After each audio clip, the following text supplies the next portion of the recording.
تو غوث پاک رضی اللہ تعالیٰ عنہ کی تعلیمات، آج ضرورت ہے کہ اس کی طرف آیا جائے۔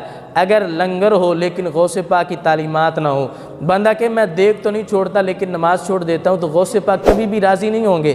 حضرت غوث پاک کہتے ہیں کہ اگر کسی کا بچہ کافر کے ہاتھ میں ہے اور باپ کو نیند نہیں آتی، کوشش کرتا ہے کہ میں کسی طریقے سے اپنے بچے کو قید سے چھڑاؤں، تو کہ جیسے باپ کو نیند نہیں آتی مجھے بھی سکون نہیں آتا کہ میرا ماننے والا شیطان کے قبضے میں چلا جائے۔ تو اگر غوث پاک کو سکون نہیں آ رہا تو ہمیں اپنے اعتبار سے بھی کوشش کرنی ہے کہ ہم شیطان کو راضی نہ کریں بلکہ رحمان کو راضی کریں۔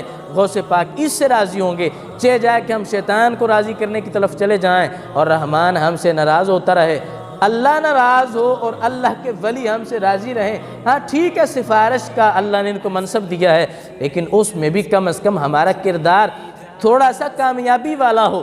اگر ایک بچے نے پیپر دیا ہی نہیں ہے تو اس کو کوئی بھی ٹیچر چیک کرتے وقت سٹار نہیں دیتا۔ ایک بچے نے پیپر کیا ہے لیکن 29 نمبر تک پہنچا ہے تو چیک کرنے والا اسے سٹار دے دیتا ہے، چلو 3-4 نمبر ہی تھوڑے ہیں۔ لیکن ایک بچے نے دیا ہی نہیں تو کوئی بھی 33 نمبر کا سٹار نہیں دیتا کہ پاس کر دیتے ہیں۔